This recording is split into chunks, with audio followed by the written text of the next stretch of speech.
Hello दोस्तों, कैसे हो? आपका स्वागत है तिरपान स्टडी सेंटर में। आज जो हम करने जा रहे हैं हिस्ट्री का चैप्टर अत्यंत महत्वपूर्ण है हर एक क्लास के बच्चों के लिए।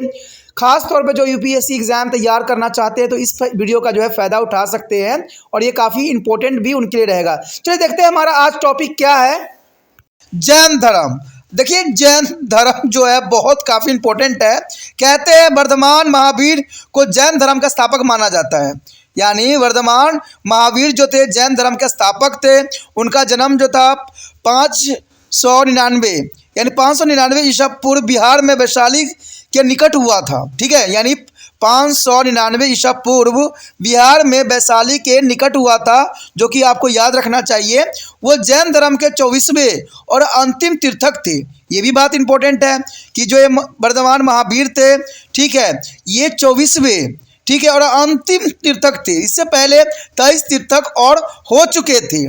जैन धर्म की आस्था थी कि मानव जीवन का मुख्य उद्देश्य है आत्मा की शुद्धि और निर्वाह प्राप्त करना, यानी मरण जीवन की जो आवागमन से मुक्ति पाना। हर एक इंसानों को जो है मोक्ष प्राप्त करने की इच्छा होती है, यानी जन्म और मरण की जो है कांडों से मुक्त होना चाहता है हर कोई इंसान। उनका कहना था कि इससे धार्मिक अनुष्ठानों और पशु बलि से जो है प्राप्त नहीं किया जा सकता। यानी आप कोई अनुष्ठान करके या पशु बलि को दे के जो है मुक्ति प्राप्त आप नहीं कर सकते हो, बल्कि इसकी प्राप्ति त्रिरत्न और पंच महाव्रत से होगी। और 5 महाव्रत और त्रिरत्न बहुत ही महत्वपूर्ण इनके समाज में माना जाता है। त्रिरत्न अथवा 3 स्वर्ग सिद्धांत। देखिए, 3 स्वर्ग सिद्धांत क्या थे? बहुत ही इंपॉर्टेंट है, जिसको हर एक इंसान को जो है अनुसरण करना चाहिए। जैसे उचित विश्वास रखना किसी पे, उचित ज्ञान रखना, उचित व्यवहार, जिन पर चलकर मोक्ष की प्राप्त किया जा सकता है। देखिए, कहते हैं कभी भी किसी चीज़ को किसी को बताओ तो हमेशा जो है दूसरे व्यक्तियों पर विश्वास करना जरूरी है। उचित ज्ञान भी होना जरूरी है और उचित व्यवहार भी जरूरी है। और ये इनका त्रिरत्न सिद्धांत था। मैं आपको पढ़ाता हूँ तो इसका मतलब मुझे भी इसका नॉलेज होगा, तभी मैं आपको बता रहा हूँ ना। तो ये बात यहाँ पर भी आती है कि उचित व्यवहार, जिन पर चलकर अगर मोक्ष प्राप्त करना है, उचित ज्ञान भी होना जरूरी है। ज्ञान रहेगा तभी आप किसी को समझा सकते हो। क्योंकि मैंने हर जगह से जो है दुनिया में खेला है, जाना है कि यहाँ पर क्या चल रहे हैं और कैसे हैं। ठीक है, इसलिए मैं विवश होकर आप लोगों के लिए जो है चैप्टर में लेके आया हूँ। क्योंकि मैंने देखा है कि MCQ से कुछ भी होने वाला नहीं है। जब तक अगर हमें कोई कंपटीशन है, कोई एग्ज़ाम की तैयारी करना है, तो सबसे इम्पोर्टेंट है कि आपको चैप्टर समझना बहुत ज़रूरी है। ठीक है, चाहे आप किसी भी क्लास या किसी भी कंपटीशन के लिए तैयारी कर रहे हो, जब तक आपको कॉन्सेप्ट क्लियर नहीं होगा आप नहीं कर सकते हो उसको अच्छे से। तो ये बहुत काफ़ी इंपॉर्टेंट है। इसलिए यहाँ पर त्रिरत्न जो है काफ़ी इंपॉर्टेंट रखता है कि आपको जो है मुझ पर विश्वास करना पड़ेगा। सबसे पहला सिद्धांत था कि उचित विश्वास भी जरूरी है। दूसरी बात होता है, मेरे को ऊपर आता है कि मुझे उचित ज्ञान भी होना जरूरी है। ठीक है, और इसके साथ आपको उचित व्यवहार भी करना है। यानी यही 3 रत्न जो है मैं अपने और आपके रिगार्डिंग समझाने की कोशिश कर रहा हूँ कि उचित विश्वास आपको होना चाहिए, उचित ज्ञान भी होना जरूरी है, उचित व्यवहार, जिन पर चलकर हम मोक्ष की प्राप्ति कर सकते हैं। उचित व्यवहार का अभिप्राय है कि 5 नियमों पर चलने की शपथ लेना। देखिए, उचित व्यवहार का अभिप्राय यहाँ पर होता है कि यहाँ पर जो इसको 5 नियम पर चलने का शपथ लेना चाहिए। अब वो 5 नियम कौन से हैं देखते हैं। पहला नियम तो यही कहता है कि अहिंसा। देखिए, किसी प्रकार की हिंसा न करें, यानी अहिंसा का सबसे पहला जो है सिद्धांत पे आपको चलना पड़ेगा। सत्य वचन, यानी झूठ मत बोलो। झूठ बोल के जो है हम कुछ तो आगे बढ़ जाते हैं, लेकिन जीवन में हमेशा पछताने के सिवा कुछ नहीं मिलता है। इसलिए हमेशा सत्य बोलिए, चाहे जो मर्जी हो, चाहे लोग आपको पसंद करें चाहे ना करें, झूठ कभी ना बोलो। कहते हैं झूठ की खेती कुछ ही समय के लिए होता है, लेकिन सत्य हमेशा ही उज्जवल होता है। सत्य को कोई धुंधला नहीं कर सकता है। आज के समय में बेशक ही झूठ का बोलबाला हो, लेकिन कहते हैं झूठ के आगे सत्य का ही चल सकता है, झूठ का कभी नहीं चलता है। तो इसलिए जो यहाँ पर महावीर ने साफ शब्दों में कहा था कि अहिंसा, सत्य वचन और असत्य यानी चोरी न करे। चोरी करना सबसे बड़ा अपराध माना जाता है, चोरी नहीं करना चाहिए। अब देखिए आजकल के समय में एग्ज़ाम ऐसा हो गया है, जो बच्चे जो है आए दिन जो है मोबाइल से जो है चोरी कर रहे हैं, मोबाइल के टेक्नोलॉजी का फ़ायदा उठा रहे हैं। आज हाथ वाले मोबाइल लेके जाते हैं एग्ज़ाम देने, तो कभी मोबाइल लेके जाते हैं, कहते हैं टीचर भी कुछ नहीं करते, धड़ल्ले से लोग चोरी कर रहे होते हैं। तो इसका मतलब आप जो 5 नियमों के पालन करने में असमर्थ हो चुके हो। उसके बाद है ब्रह्मचार्य यानी भोग विलास में लिप्त न हो। कहते हैं आज के समय में देखा जाए तो लोग ब्रह्मचार्य को तो त्याग ही दिए हैं। आज तो बच्चे जन्म लेते नहीं है कि मोबाइल में उनके आ जाते हैं और तरह तरह के दृश्य दिखने लग जाते हैं, तो उन्होंने ब्रह्मचार्य की अवस्था को तो भूल ही चुके हैं।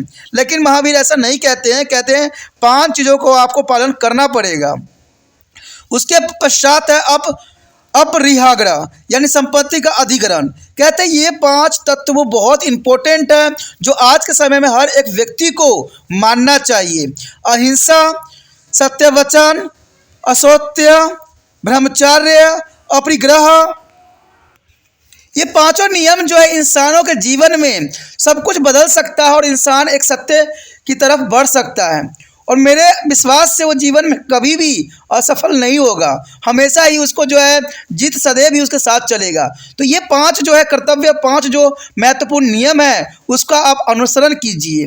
जैन मुनियों की तुलना में गृहस्थ लोगों में इस जो है अनुव्रत यानी छोटे संकल्प कहे जाने वाले सद्गुणों के जो है कठोर अनुपालन की आशा नहीं की जा सकती, क्योंकि ये करना बड़ी मुश्किल होता है कि वही व्यक्ति इन 5 नियमों का अनुसरण कर सकता है जो सत्य पर जो है अपना जीवन आधारित किया हो। लेकिन आपको पता है कि आजकल सत्य बहुत ही लोग कम बोलते हैं और सत्य की जगह पर झूठ बोल के अपना कार्य को पुण्य करते हैं। लेकिन फिर भी मैं यही कहूँगा कि सत्य ही सही है, सत्य ही वचन है और सत्य पे ही चलना प्रत्येक इंसान का जो है धर्म होना चाहिए। अंत हम यह देख सकते हैं कि ब्राह्मण धर्म धार्मिक कर्मकांड पर जो है बल देता था, तो यह नया धर्म व्यवहार आधारित था। जैन धर्म की सबसे प्रमुख विशेषता थी अनेकतावाद या कहे हम स्वैधवाद। इसका अर्थ यही कि सत्य को अनेक अथवा विविध कोणों से परखा जा सकता था। सत्य को अगर आप देखो तो कई क्षेत्र से जो है उसको परखा जा सकता है। सत्य कहीं से भी आप देख सकते हो। सत्य का एक कहते हैं सत्य का एक आंख नहीं होता है, करोड़ों आंख होते हैं, ठीक है, जिसको आप कहीं से भी सत्य को जो है आप परख सकते हो। सत्य आप में है, तभी तो कहता हूँ कभी भी कुछ भी हो सत्य बोल दो, चाहे इसका परिणाम जो भी मर्जी हो, इससे न डरो।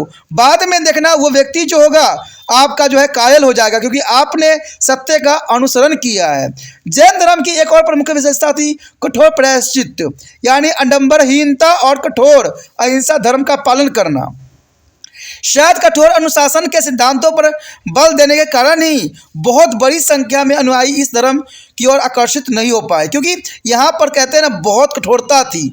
मैं जानता हूँ एक बात कि जहाँ कठोरता होती है वहाँ पर कोई भी जाना पसंद नहीं करता है, क्योंकि आजकल हर एक व्यक्ति को सुख का आराम चाहिए, हर को जो है आसान जीवन चाहिए। इसलिए कठोर अनुशासन का सिद्धांत रहने के कारण कहते हैं इस धर्म में बहुत ही कम लोग आकर्षित हुए और कम ही लोगों ने इसका अनुसरण किया, जो कि बहुत बड़ी विडंबना है। महावीर ने अपने सिद्धांतों संदेशों के प्रचार के लिए प्राकृतिक भाषा का प्रयोग किया था। यद्यपि अन्य धर्मों की तरह जैन धर्म भी बहुत लंबी अवधि तक जो है संगठित नहीं रह सका और ये भी जो है 2 भागों में विभक्त हो गया। एक दिगंबर में कन्वर्ट हो गया जो निवस्त्र रहते हैं, और एक जो था श्वेतांबर में जो है विभक्त हो गया जो सफ़ेद वस्त्र पहनते थे। नामक 2 वर्गों में ये बट गया। तो कहते हैं कोई भी धर्म जो है कई भागों में बटा है और सबने अपने अपने अनुसार धर्म को बना लिया है। लेकिन धर्म, मैं एक बात जानता हूँ, धर्म का अर्थ इतना होता है कि आपको मानव बन के अच्छे सादगी के साथ अपना जीवन यापन करना है, क्योंकि सभी धर्म एक ही चीज़ हमें सिखाती है, सत्य पे चलना, सत्य बोलना और सत्य कर्म ही करना।